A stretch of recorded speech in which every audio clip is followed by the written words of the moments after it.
アクアリウムを始めて一番最初に悩まされたのがこの石の名前です。気候石と言ってみたり、陽化石と言ってみたり、黄湖石と言ってみたり、販売しているメーカーによって名前が違うわけですが、名前は違えど中身はほとんど一緒ということに気がつくまで、アクアリウム七不思議の一つでした。販売する側にも理由とか考え方があるので仕方ないと思うのですが、初めてアクアリウムをやる人には優しくない設定だなと思ってしまいます。しかしながら、そんなモヤモヤを置いておいても、見た目のかっこよさ、扱いやすい重さなど、使ってみたくなる石ナンバー1です。ちなみに、海外ではファイアーロックとかドラゴンストーンと言われているみたいなので、中二病全開のそのネーミングから察するに、世界共通のかっこいい石であることは間違いなさそうです。ということで今回は、そんなかっこいい石を使って水槽を立ち上げます。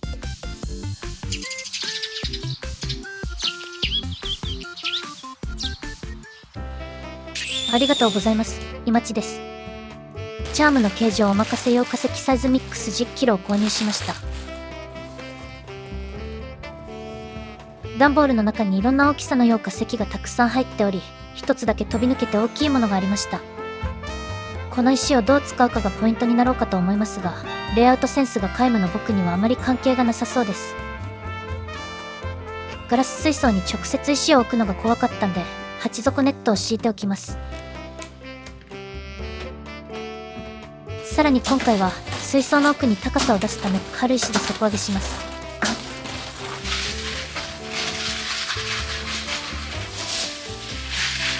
ではいよいよ水槽の中にレイアウトしていきます。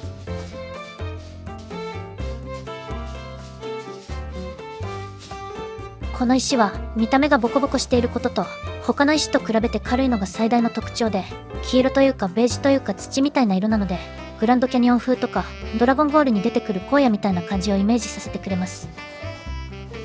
水質への影響が少ないという記述も見られますが、石である以上水質に影響がないわけがないというのが僕の見解です。要するに GH とか KH とかの上昇は覚悟した方がいいと思っているわけですが、覚悟したからといってなんか対策を講じるような僕じゃないのでご安心ください。今回の立ち上げにあたって気候石を使ったレイアウトをたくさんネットで見てきて、なんとなくイメージが固まっていた気がしていたのですが、そもそも石を選ぶときにチャームのお任せセットを購入している時点で都合の良い素材が揃うはずもなく、結局はフィーリングで石を配置することになりました。なので都合よく家の中に余っていた気候石か陽化石か黄湖石かわからない何らかの石を引っ張り出してきてレイアウトに加えていきます。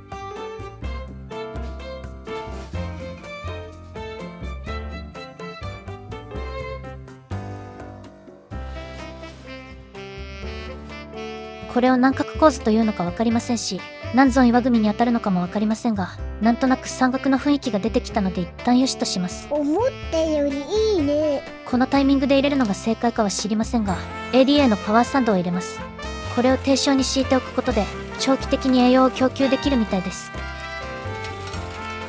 そして石を固定していないことを思い出したので、紙旗の接着剤で固定しておきます。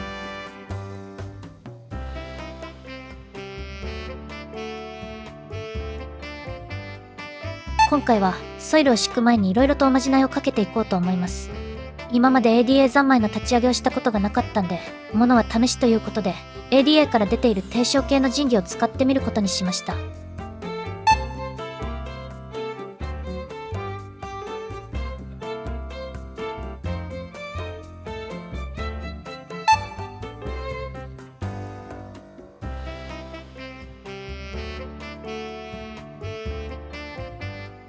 ただし後で分かったんですが、パワーサンドベーシックにはバクター100とかクリアスーパーが配合されているらしく、全く持っていらなかったようです。ダメやん。なかなか雲行きの怪しい立ち上げですが、難しいことは考えないようにしてアマゾニアソイルを敷いていきます。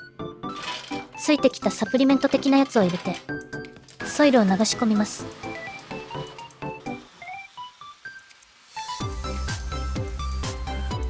ソイルが入ったところで少し微調整をしていると、なんか物足りなくなってきました。ねえ、何やってる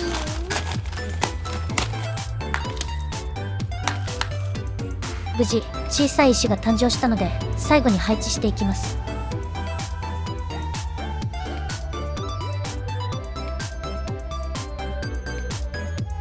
そそんな作業をしていると世界最高の石組みが出来上がりました。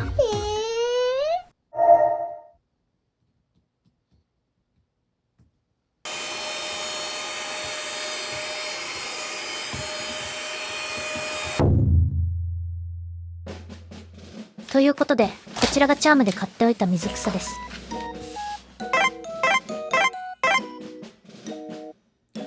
まずはソイルを湿らせます。ついでに挟まってたソイルを水圧でかき出しておきます。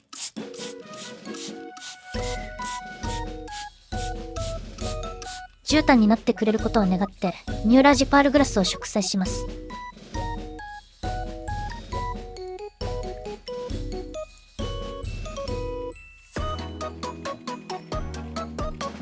左側にはベトナムゴマのハグサ、後茎のサイドにパールグラス、後茎の真ん中あたりには赤くなるブタラロトンディフォリア。そんな感じで植えてみたのですが、正直なところこういう石を組んだレイアウトの場合、後茎層を入れずにニューラージパールグラスだけにしといた方が綺麗なのかなとか思ったりして、水草選びには未だに翻弄されます。とはいえ植えてしまったからには愛情を注ぐしかないので、次に行きましょう。ラップです。いや、クレラップです。なにこれ。これから水槽にラップをしてミスト式で立ち上げていくのですが、その際クレラップを使うのがいいという情報を聞きつけました。あまり理由は分かりませんが、世田谷区にあるアクアリウムショップアースさんが YouTube で言ってたんですよね。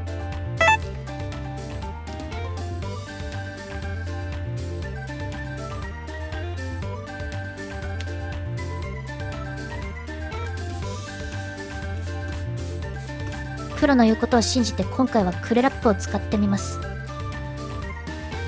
ミスト式で立ち上げる場合、湿度もそうですが低床の温度にも気を配る必要があるそうです。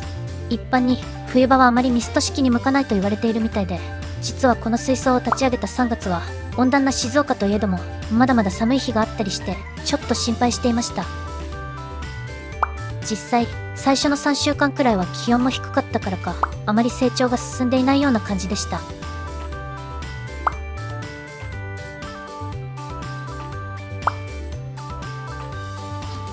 さすがに2ヶ月が経つとだいぶ茂ってきました。けれどイメージではもっとソイルを覆い尽くすと思っていたので、春先の低気温がミスト式には適していなかったり、もしかすると照明の点灯時間が控えめだったのかもしれません。ということでこのままミスト式を継続するとやめ時がわからなくなりそうなので注水することにします。